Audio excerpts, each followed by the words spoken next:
Which Prime Minister had the most significant impact on the recognition of Australian Indigenous civil rights, Gough Whitlam or Kevin Rudd?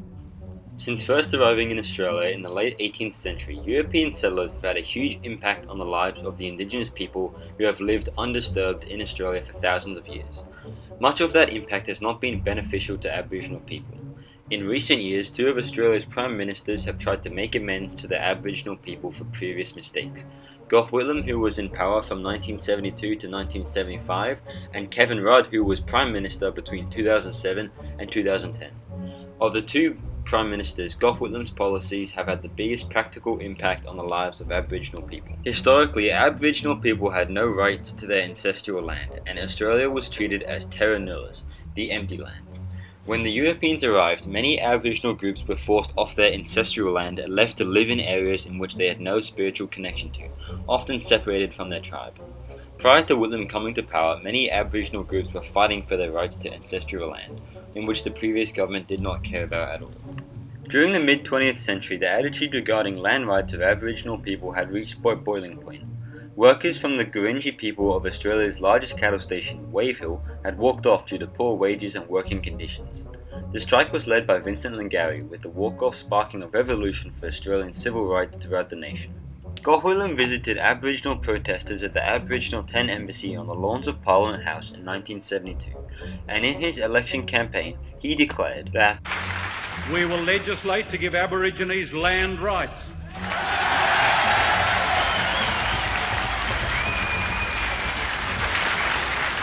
Not just because their case is beyond argument, but because all of us as Australians are diminished, while the Aborigines are denied their rightful place in this nation.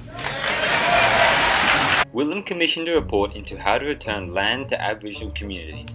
In December 1972, his government froze all applications for mining on Aboriginal land. In 1975 August, his government returned land to the Gurindji people at Wave Hill Cattle Station, south of Darwin, symbolically pouring sand into the hands of elder Vincent Lingiari. On Whitlam's death 2014, Lingari's grandson Mario Japatha Ryan described this moment. It was enormous. It's like the equivalent of Armstrong walking on the moon. It was a giant step for him to do that on behalf of the Australian people. In addition to the changes he made in relation to land rights, the Whitlam government also implemented other policy changes affecting Aboriginal rights, including adopting a policy of self-determination rather than assimilation. The first Department of Aboriginal Affairs in which Aboriginal people made decisions on Aboriginal issues was set up. Free education for all and free healthcare was introduced. The scheme was initially known as Medibank and later Medicare, and gave all Australians a right to free healthcare. Prior to the Whitlam government taking power, Indigenous people had suffered economically, including being restricted in their ability to apply for loans, which in turn affected their economic independence. The Whitlam government established the Aboriginal Loans Commission, which provided access to loans to establish businesses, to pay health and education expenses, and to buy homes. As for general employment, at times it would reach some of the highest unemployment rates in Australia's history, with communities where nearly 50% of the Indigenous population were either in between jobs or had no experience and prospect of finding a job. Despite the significance of the changes introduced by Gough Whitlam, Aboriginal people have continued to be disadvantaged in Australian society, and many problems continued. Some of these were addressed by Kevin Rudd when he was Prime Minister from 2007 to 2010. The political climate was significantly tense during the early 2000s in relation to the Aboriginal people of Australia. Serious social problems including alcoholism, homelessness and unemployment were plaguing Aboriginal communities, with many Indigenous people living in worse conditions than ever before. Perhaps the most significant issue at the time was the stolen generations.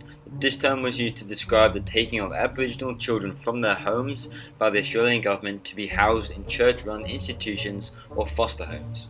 This practice was consistent with the policy of assimilating Aboriginal children into white Australian Western culture, with the result that a generation lost their Aboriginal heritage. Families were torn apart against their will, in some cases never to be reunited again. The Aboriginal community consider these events as some of the most atrocious acts of cruelty committed by the Australian government. On 13th of February 2008, Prime Minister Kevin Rudd delivered a speech in the House of Parliament, Canberra. to the Aboriginal people of Australia. An apology speech. Rudd apologised to the Aboriginal people who were taken away from their families between the 1900s and 1970s. Thousands of people, Aboriginal and non-Aboriginal, gathered in the capital cities, in the outback, or in the lawns of Parliament House to hear the apology. Others followed the event on television or on the radio. Many Aboriginal persons thought this would never happen in their lifetime. This was a hugely symbolic gesture and acknowledgement from the Government of Australia of the mistakes that had been made in the past. Rudd recognised the difficulty of forgiveness but called for reconciliation and a new beginning, putting forward a number of proposals for the future, even taking the leader of the opposition by surprise and calling for a joint policy commission. As well as apologising for past mistakes, Rudd committed vast sums of money to improving the lives of Aboriginal people. For example, $806 million to Aboriginal healthcare for the next 4 years, the biggest spend on Aboriginal healthcare in decades. The committing of such a significant sum of money to Indigenous issues was significant. However, the Australian newspaper reported in August this year that despite vast sums of money being allocated to Aboriginal communities, this is not achieving the desired results. Schemes are being set up, but not properly evaluated, and many programs are badly designed. The problems faced by the Aboriginal community in Australia are deep-rooted and complex, and date back a long time ago to their initial treatment by the European settlers. It is not possible for one Prime Minister to fix them overnight. Both Gough Whitlam and Kevin Rudd were prepared to take significant steps to address past mistakes. Kevin Rudd was a valiant Prime Minister who provided a great deal to both the Australian public and the Indigenous Australians, with his main actions to bring the Indigenous Australian people healthcare, to improve their housing, their right to employment opportunities, and for them to live in a safe environment. He was seen as an all-round good bloke. Although the large sums of money he put forward for the Aboriginals didn't help that much, it was still the largest, most generous gesture of a Prime Minister. As well as his many contributions to the Indigenous Australian communities, his apology speech to the stolen generations was of great significance. As promised, he delivered the inaugural apology speech, addressing some of the most atrocious acts performed by the Australian government, viewed by millions as he spoke the sacred words of country. Although this was more of a symbolic act than tangible change, he still had a big impact on the lives of the Indigenous Australians.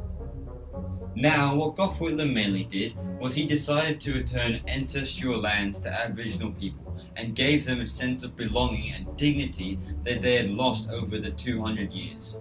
Aboriginal people still face significant issues today, but without their land, they would have nothing. After extensive research, it's clear that Gough Whitlam had a larger impact on the lives and rights of the Indigenous Australians.